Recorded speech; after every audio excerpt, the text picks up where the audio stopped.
Good evening. Welcome to Current Affairs. Today is August 8th, 2015. So, one big news today is that in the recent past, a petition was filed by one of the former ministers in Andhra Pradesh government from Congress party. Her name is D.K. Aruna. She was a minister in Andhra Pradesh for a quite long period of time. And last year, you remember, this Telangana state was created. And the Telangana Rashtra Samiti or TRS party has formed the government. And whenever I talk about the government, I have a chief minister and I also have the council of ministers. But unfortunately, in Telangana government, there are no women members as the ministers. All are male members. There are no women members as the ministers. Obviously, it will hurt the sentiments of the women members. So, for quite long period of time, there is a demand from various political parties that there should be a representation of women in the Council of Ministers. Of course, the Constitution has nowhere mentioned that there should be women members, but it's a general expectation. This is how you will give respect to women. This is how you try to empower the women. That was the basic idea. And unfortunately, there was no woman member, and this person, DK Aruna, she challenged the same thing in the Supreme Court. She filed a petition in the Supreme Court saying that not just in Telangana state, but as of today, in 7 different states in India, there is no woman member in the Council of Ministers. Considered to be a negligence or ignoring the women.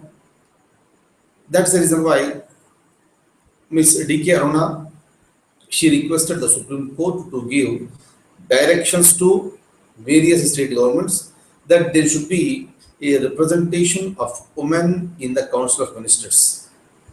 But yesterday, the Supreme Court, though it accepted the petition and verified the petition, it dismissed the petition saying that we cannot interfere in the administrative functioning of the government. It is up to the Prime Minister and it is up to the Chief Minister to decide who should be the members in the Council of Ministers. We cannot give any directions, like asking the states to have a compulsory women members in the council. But at the same time, Supreme Court said that we also support for the presence of the women members, but we cannot give any directions. That's the reason why it's a serious issue. But even then, it has been dismissed by the Supreme Court, meaning the Supreme Court again proved that it will also act within its jurisdiction. It will also act within its limitations and boundaries. That's a very good mechanism of functioning of the whole system. If each organ, judiciary, executive, and the legislature, if they are functioning within their own limits without interfering into others' affairs, that's a very good functioning. But what is expected from the government, what is expected from the political parties is that give considerable respect to the women members. That's the reason why, if you look at the central government, there are women members who are holding the very good portfolios, like Ms. Sushma Swaraj, Smriti Irani. So many people are there. They are doing better job, and they are doing justice to their ministry. In the similar manner, in various states, women members are there as a ministers who are really performing their duties exceptionally well. And wherever there is no representation of women in the Council of Ministers in any stage, that is considered to be neglecting the empowerment of the woman. That's the reason why it's a serious issue. Otherwise, here, even in the parliament and in the state legislative assemblies, there was a demand. State legislatures, there was a demand that there should be reservation for women. And accordingly, one bill was also introduced, of course, not today.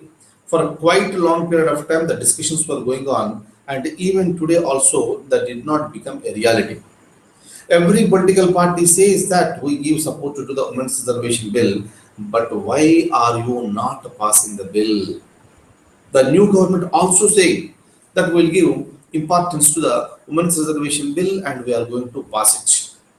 When and how, we have to just wait and watch what we are doing for the last 20 years. In the similar manner, if you look at Panchayati Raj and if you look at municipalities, the 73rd and 74th amendments, they have already provided 33% of the reservation for women in both Panchayati Raj and also the municipalities. And for quite long period of time, two constitution amendment bills are pending in the parliament. One is a 110th Constitution Amendment Bill. Next one is a 112th Constitution Amendment Bill. 110th Amendment Bill is meant for increasing the reservation for women in Panchayati Raj from existing 33% to 50%. 112th Amendment Bill is meant for increasing the reservation for women from 33 to 50% in municipalities. Both are pending. When every political party is supporting, why are they pending? Of course, women constitute 50% of the population and they deserve the reservations. But unfortunately, these are the states which have not provided even a single minister in the entire council. That's the reason why it was questioned in the Supreme Court, but Supreme Court has dismissed the petition. I'll just show you some points with relation to this. Have a look at this. Look at the point, please. In 7 Indian states, there is no representation of women members in the Council of Ministers. Next, look at the next point. The apex court dismissed a petition filed which was seeking to direct the governments to induct women ministers. But the Supreme Court has rejected this. Constitution Amendment Bill, the number is 108 Amendment Bill. It was meant for providing 33% of the reservation for women in the Lok Sabha and also in the state legislative assemblies, but the bill was lapsed. In the similar manner, 110 is meant for increasing 33% of reservation for women to 50% in Panchayati Raj, and 112 Amendment Bill is meant for increasing the reservation for women in municipalities. But unfortunately, no bill was passed. Then what should be done? It's a clear show that the political parties don't do what they preach. So this is the problem with these political parties. It should be taken very seriously, and women should be provided with the reservations, and every state and the chief minister must realize the importance of the presence of the women members in the Council of Ministers. Am I clear? So this is about this issue. Next, if you look at the CPU, that is Commonwealth Parliamentary Unions. Look at this. As of now, the relations between India and Pakistan have been strained because of the incidents what are happening in Gurdaspur and Udhampur. And these strained relations are still continuing, and Pakistan is trying to attack India through these terrorists. And one terrorist who was caught alive, he was already giving the information that he came from Pakistan, but the Pakistan is denying it as usual. It's a regular phenomenon for Pakistan to deny that these terrorists don't belong to Pakistan. But with respect to Commonwealth Parliamentary Union, it is the 61st Commonwealth Parliamentary Union that is going to be held in Pakistan.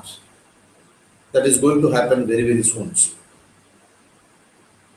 And the general phenomenon is that it should invite the Lok Sabha speaker and all the speakers in various assemblies.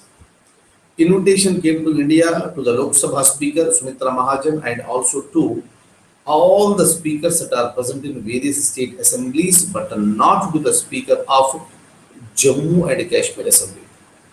So this is considered to be a very serious issue, and the government has announced that, and Ms. Sumitra Mahajan also made it clear that we are not going to attend this particular conference unless Jammu and Kashmir Assembly Speaker is also invited.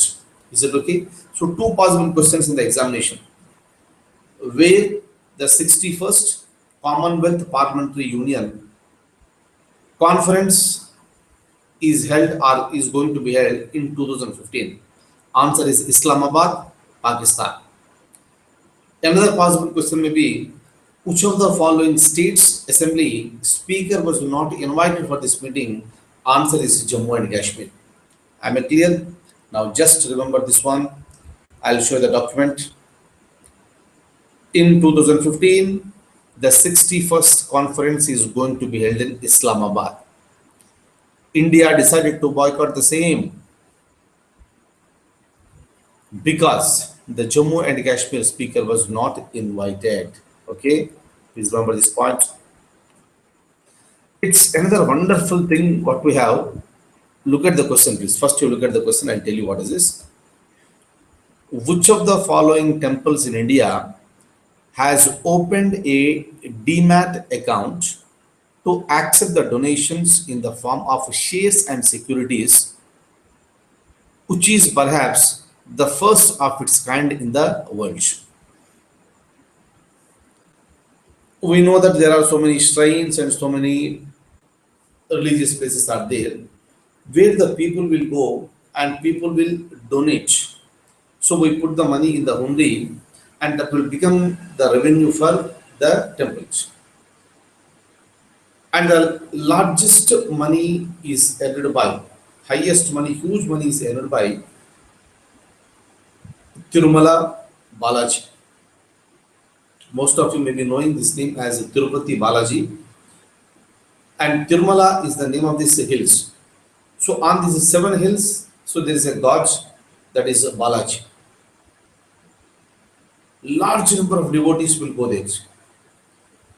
And it's a tendency to put the money in the hundi. That's a practice in various regions and in various worship places. And people donate cash, people donate ornaments and other jewelry. So like this, anything is permitted. And some people are putting their shares papers also into this hundi. So meaning they wanted to transfer their shares to the name of this Lord Balaji. For that reason, for the first of its kind in the world rather, this TTD, Tirumala Tirupati Devasthanam authorities have opened a demat account for the temple. So that the people, if they want to transfer their shares which are present on their name, they can transfer it onto the name of the Balaji or the Tirumala Tirupati Devasthanam through online.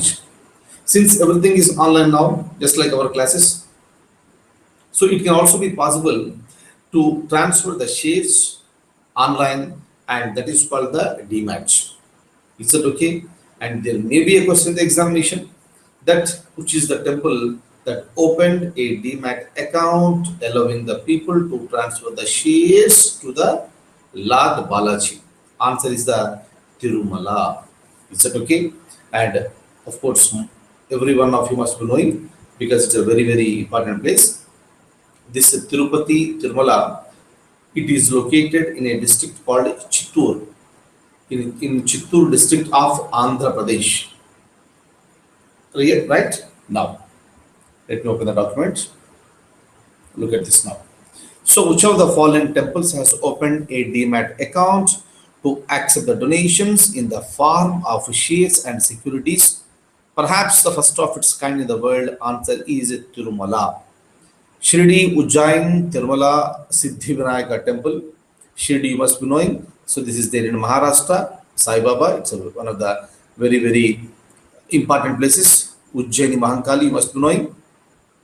Tirumala is there in Andhra Pradesh, and Siddhi Vinayaka, very, very famous one. Again, it's there in Mumbai. Next. So answer is C. Look at this. Next one. It opened account with a company called Stock Holdings Corporation of India. Now the devotees can transfer the shares online to the temple administration. Am I clear? Last but not least, I have one information with respect to railways. And so many times we come across in the newspaper that sometimes there is no security at the railway crossings. Gates are not there and gatemen are also not there. And the innocent people are ordinary people when they travel without their notice, they'll be trying to cross over this railway track. And so many times it happened. So these rails are coming and they're hitting the people or the vehicles or the animals and they're dying it. That's the reason why long, long back a law was passed that unmanned railway crossings must be removed. So there should be a security at each level because the human life is important, but even today also those things are not happening. But if you look at every year, the government will announce for the introduction of the new railways. And it was taken very seriously by the Supreme Court, and the Supreme Court said that you are introducing new railways, it's okay, but first you take care of the lives of the human beings, which are very, very precious ones. Human life is very precious one. First you take care of that one, then you introduce the new rails. This is what is said by the Supreme Court. Let me show you the document. Look at this. In 1989, a law was passed for doing away with unmanned level crossing. Of course, it was not implemented. And on August 7th, 2015, that is yesterday, the apex court has slammed the railways by saying, do not compromise with safety because human life is precious. Okay? Now, so I'll stop at this stage. That's the end of the current affairs session for today. And I'll see you in the next class. And thank you so much for being with me this Saturday evening. I wish you all the very, very, very best. Good night. Take very good care of yourself. Thank you.